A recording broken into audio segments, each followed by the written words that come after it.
here beginning to sip my coffee. Fortunately, I'm bundled up. All of a sudden, my mug just combusted. Thank goodness for my laptop elevator.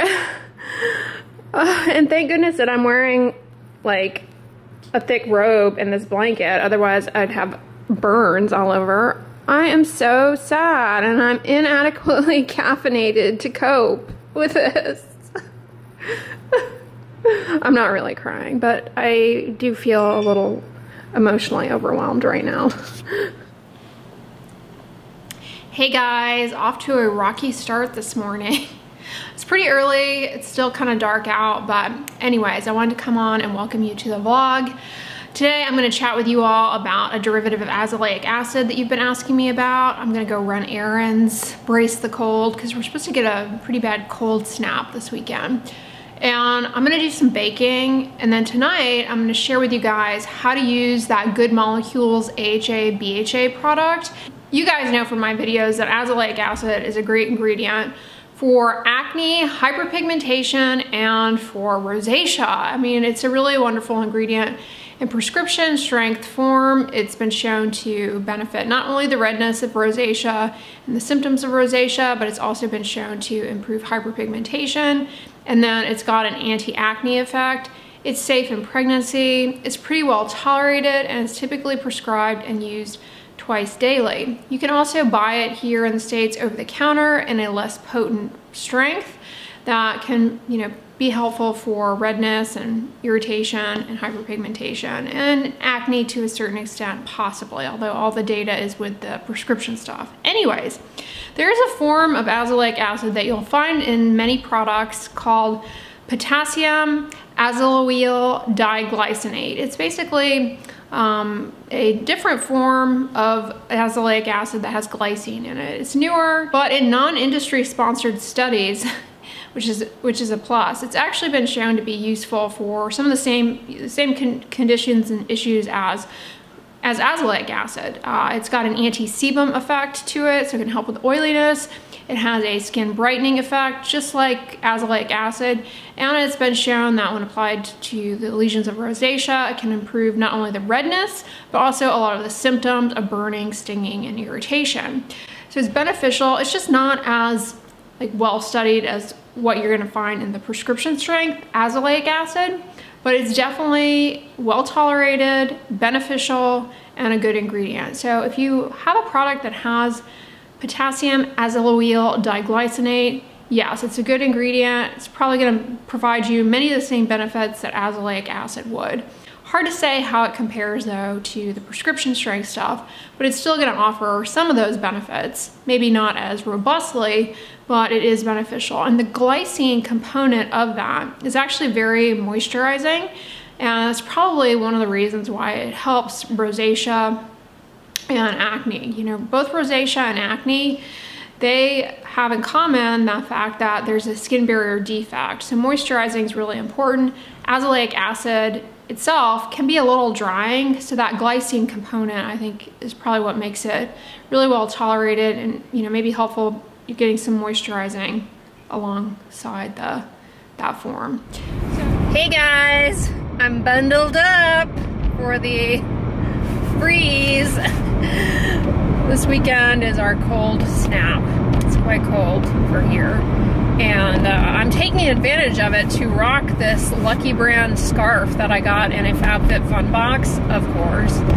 That's all of my winter gear I get from FabFitFun boxes, because I really don't need it here at all. And so the 2 or 3 days a year where we have really cold weather, I go to my closet and I pull out whatever came in the winter box and I don it. Except this coat I've had for a long time. Yeah, I used to be more accustomed to the chill, obviously living in Colorado and New York, and I think I've lost it because I feel it. Whereas before, this would have been like, no big deal, no big deal. But I used to have one of those long coats, long, like kind of down coats. to keep the chill off your legs. But yeah, I'm not buying one of those for the 3 or 4 days a year that you need it here. Hopefully I don't regret the decision to wear my ponytail freestyle like this, because sometimes it can get staticky. But I've been using that Function of Beauty hair serum, and it's really helped control like static a lot in my hair, and I've really been enjoying it. I use it like once or twice a week after I shampoo and condition my hair. I've been doing, like the days that I'll do a baby shampoo, and I'll condition with the mask, and then I'll do their serum. And then the other days I just do their shampoo and conditioner. But last week I was using that little Kristen S shampoo sample. I actually ended up liking that.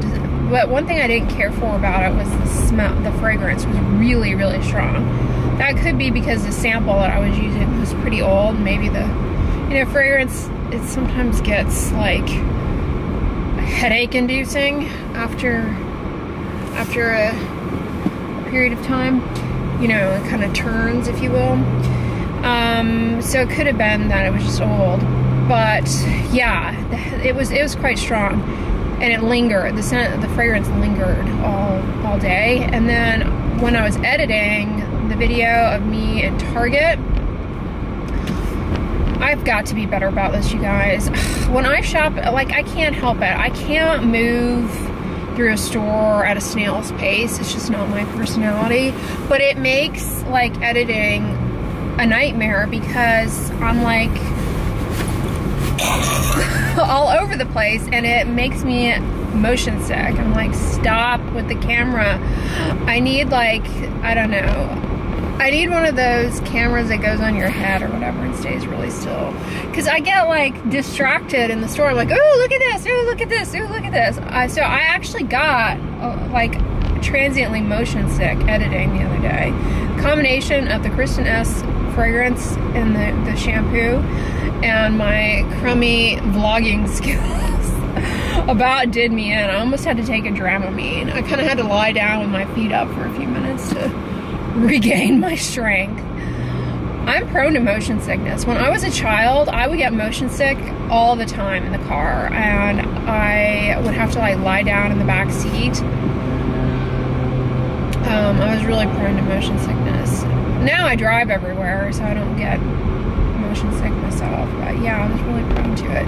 Because again, I'm one of those people, I've always been this way my whole life. I can't just like sit in a car like as a passenger. And so I would always bring stuff to do in the car, and I would always like want to read. So I'd start reading a book, and then I get motion sick. And I never really learned my lesson, because I just couldn't stand the idea of just like sitting there looking out the window like a complacent middle schooler.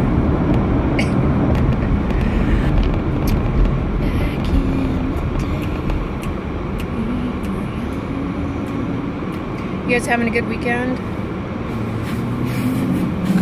I am, of course, going to Costco. Luxdent.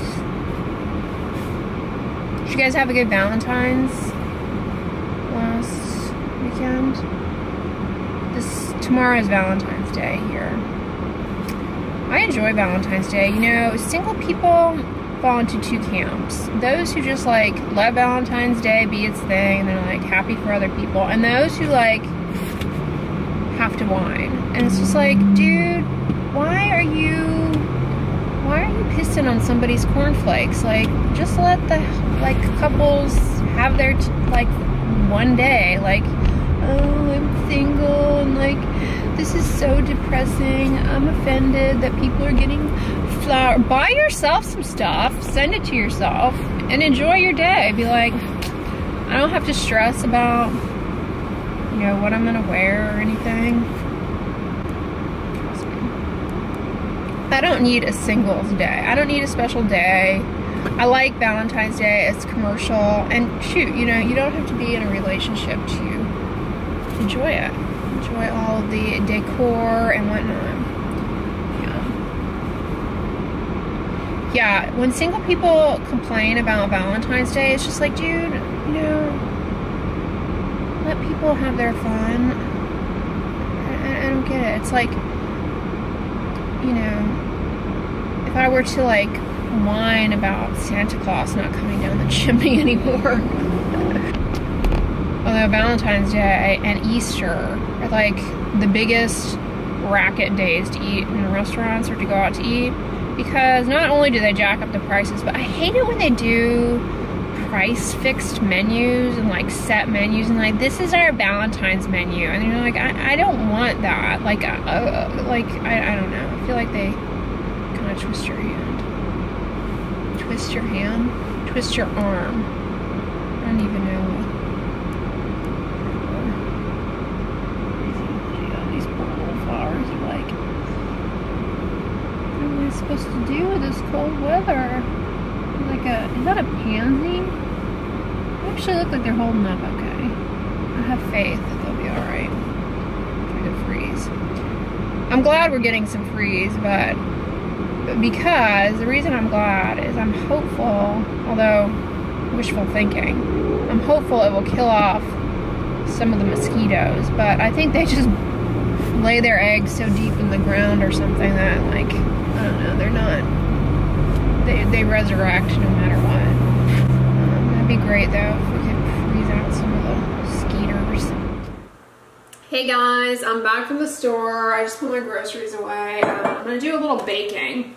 I picked up a box of the Swerve chocolate cake mix. I love this stuff. It's currently on sale at Kroger and it's on Ibotta, so I got it for like $1. And if you've never had it before, it's basically an almond flour baking mix, and it's sweetened with erythritol. It's actually really good. The ingredients are all vegan. The instructions tell you to make it with eggs, obviously, but you can substitute, you know, you can use egg substitutes in this and it comes out pretty good. So, the way I do it, I actually make it with bananas as an egg substitute because I kind of like the combination of chocolate and banana. And I also use almond butter. I tried making it once with coconut oil and it came out too kind of greasy, but almond butter works really well. So, I got my little ninja out. Oh, and I'm gonna make them in these little heart mini muffins, whatever you want to call them. Little mini cakes. I got this from Tone It Up. You can get this, I think, at Target, or you can get it on their website, but within the center, there's a little heart. So they'd be like little baby bundt cakes. I thought that'd be cute for Valentine's Day. I bought this at Costco, of course, this vanilla extract a while ago, and I was like, oh, that's gonna last me forever. But I've been baking so much this year already that I'm actually making my way through it. I need to get, every time I go on Amazon, I'm like, there's something I want, there's something I need, and I can't remember what it is, so I'm probably gonna go buy it right now. And that is one of those Pyrex measuring things for measuring out liquids. I always end up just using a ball jar because it has the measurements on it. This calls for 1/3 cup of water. That's my oven. I preheated it to 350. I bought my bananas, of course, at Costco, and I always, when they get to the consistency that I like the ripeness that I like, I chop them up into thirds. I either freeze them or just keep them in the fridge. And they stay perfect. Like, they don't get brown and spotty. You would think they would, but they really don't. I don't know, it's magic. The thirds, no peel, works as a charm. If you freeze them, you can thaw them and put them in smoothies and bake with them just fine, but if you actually want to eat them, they're kind of mushy and not as palatable. Anyways, yeah, that's a little banana tip. I need to stir this. This is the almond butter I use. I love it. The Kavala brand, I get this on iHerb. They have a tahini that's really good too. This is pretty well mixed. I keep my nut butters upside down in the fridge, and that really helps it stay homogenized. Got a little bit of fallout here.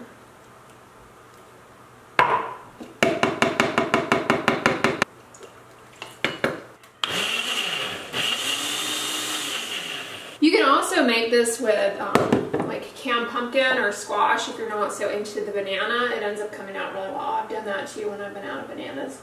I can't remember though if I've tried their vanilla cake mix before. I think I have, but the chocolate one's, I think, my favorite. I think they have a pancake mix too, but I've never tried that. I don't think. Maybe I have. Can't remember.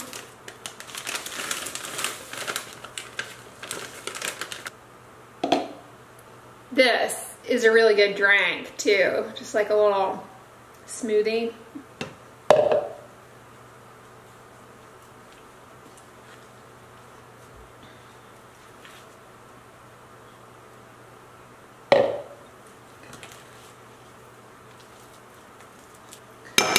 Have you guys ever made cake from a box mix with nothing but a can of soda? I think I've done it before. It comes out actually pretty good. You just get a can of soda. I mean, it makes it really sweet because cake mix, you know, already has sugar in it, and then you add soda. But that's like the only ingredient that you have to use, and somehow it magically comes together just fine. It's not inexpensive, this mix. It's you know, pricey, so I wanted to take advantage of that deal. But you actually get, I don't know, I've gotten baking mixes like this before where it's like this tiny little amount, but you actually get a substantial amount of batter out of this. All right, I'm gonna pop these in the oven, but I'm gonna keep going with another mold. I bake for, how long? 25 to 30 minutes. I have this mini muffin tray here. Eek. Alright, y'all, while my stuff bakes, I'm gonna clean my sink, but after I do that, I'm gonna show you guys something I impulsively purchased on the Amazonian, of course. I mean, does anybody actually put deep thought into their Amazon purchases in advance? No, it's all buy now, impulse. Actually, I try and put a lot of deep thought into it, like that Pyrex thing. Anyways, yeah, I'm going to show you guys something that I purchased on the Amazonian that I've been loving as soon as I clean my sink. Speaking of Amazon impulse purchases, this is one that I've had for a while that I've been happy with. This little silicone scrubby gloves. I do think, however, if you use these to like actually wash dishes by hand, that it'd be hard to hold on to the dish. Somebody commented that in the comments, and I would have to say I agree. I only use them to do like this kind of cleaning of my sink.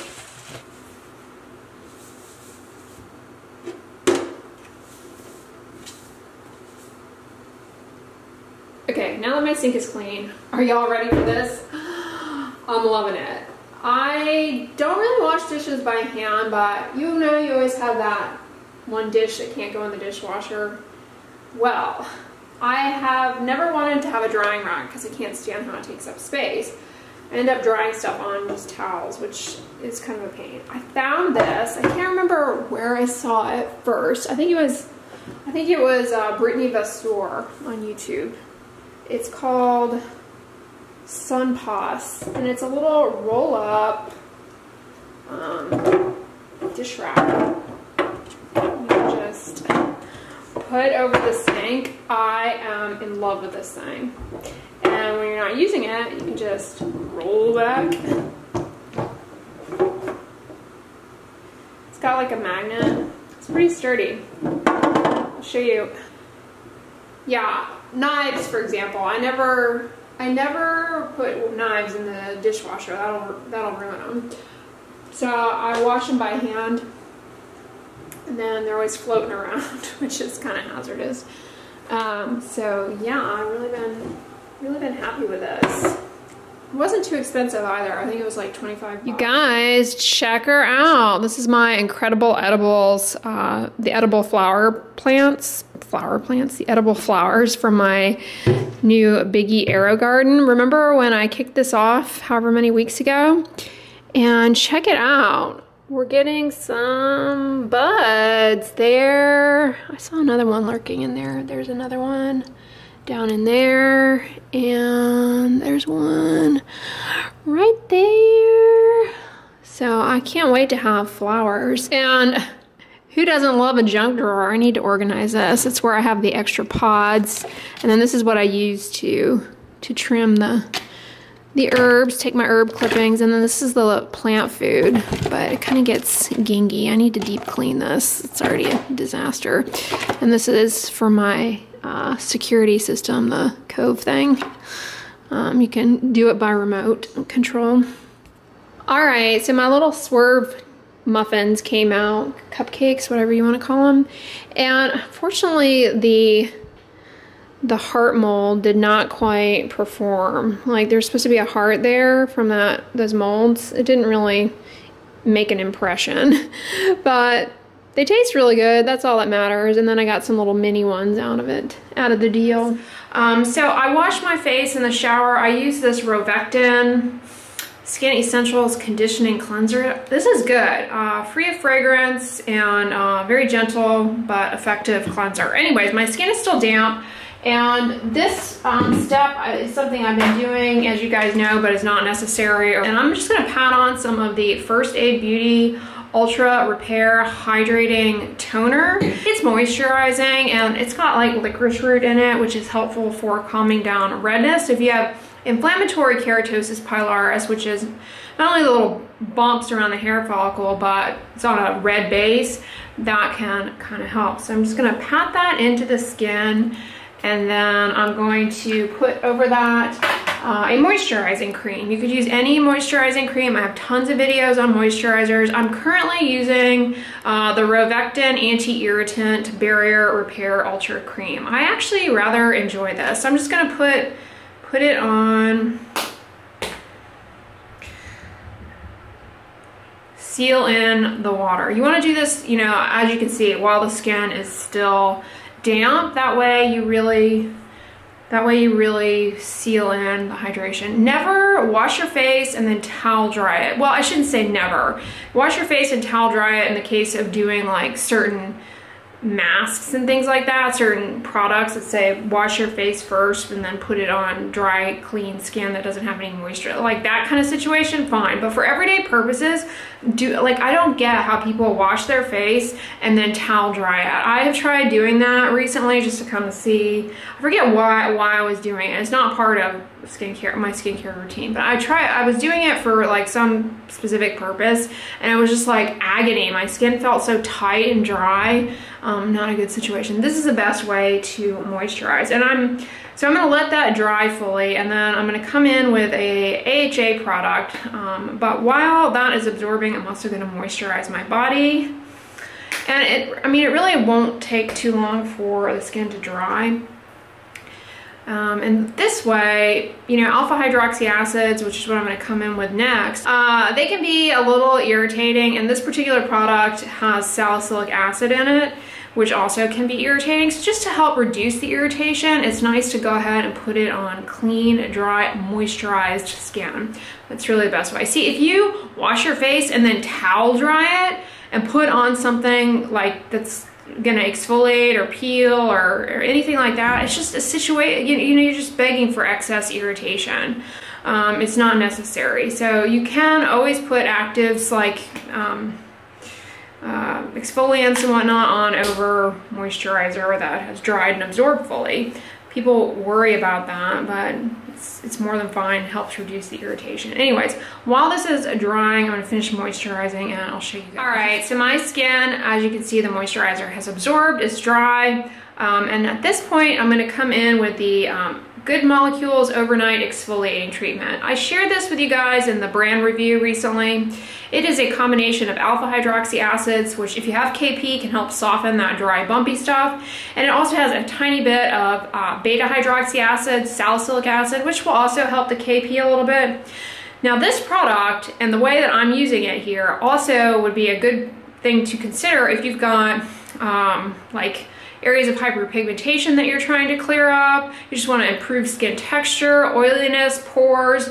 This is a very, very gentle overall exfoliating product, and it's largely centered in terms of the axis of the acid function towards a more of a moisturizing, gentle exfoliant. And you want to be conservative with this. Tonight I'm not putting on tretinoin, and so you wouldn't want to put this on and then, you know, use it alongside a retinol or another acid or another, you know, exfoliant or something, because it can just cause a lot of irritation. But you really don't need much. And like I said in the review, you know, these Good Molecules serums, they are a little sticky. KP is mostly on the cheeks, on the face, when it's on the face. And you just pat it on in there, pat it around your nose. You want to avoid around your eyes. You know, you could put some Vaseline around your eyes to really be careful. Make sure you don't get it in there, but I'm gonna go rogue. So yeah, that's basically it. Meet glycolic and lactic acid in this. It'll help with the moisture barrier also, and it will help with, you know, skin hydration. It does tingle a little bit, and you know, that's to be expected with alpha hydroxy acids. They often give that tingling sensation. So if you have rosacea or really sensitive skin, you're probably not going to tolerate this particularly well. Good Molecules isn't such a bad brand. I think they have a few, you know, a few good men, a few good products. Comment below, have you guys used any of them? I think they're pretty decent, so yeah, with the exception of like the ones that I called out. That was a long video. Hopefully you all watched some of it at least. I know when they're long like that, it's like, who has time to watch it? I know the feeling. I'm gonna use some of this Function of Beauty hair serum. I don't know why I've been sleeping on this for a while, because I've had it and I just haven't used it, and it really helps with the shine in my hair quite a bit. I just use it a few nights a week, and I've really been liking it. It's just kind of help with my ends, help my ends be more manageable. It's chilly, it's getting chilly. You know, we're supposed to actually get snow. You're gonna be watching this after the fact, so it's probably a thing of the past. This is probably back up to 100 degrees. No, I'm just kidding. You know, it's easy for people in the Northeast to be like, oh, well, it's so cold here, and, you know, people in Chicago. Listen, I lived in Colorado for a long time. I lived in the Northeast. I know what y'all's winter is like, but here is the difference and where it matters. Y'all are prepared for it. Here we are not. And our houses, our dwellings are not built to, especially in Houston. The idea 99.999% of the time is to keep heat out. So when this fluke snow happens, then it's like, what? So we're just not prepared for it. You know, we don't really have the infrastructure for snow, and it's a large city spread out. So that's a little scary, but most businesses, I think, are shutting down. I've been getting some emails saying like, this is gonna be closed, this is gonna be closed. Those of you in the Houston area, comment below, did you get a free day off of work? Plus President's Day is coming up on Monday, so I don't know, maybe it coincides with somebody having a day off anyway. Anyways, guys, I hope you enjoyed the vid today. Thank you so much for making it to the end. If you liked it, give it a thumbs up, share it with your friends, and as always, don't forget, sunscreen and subscribe. I'll talk to you guys tomorrow. Bye.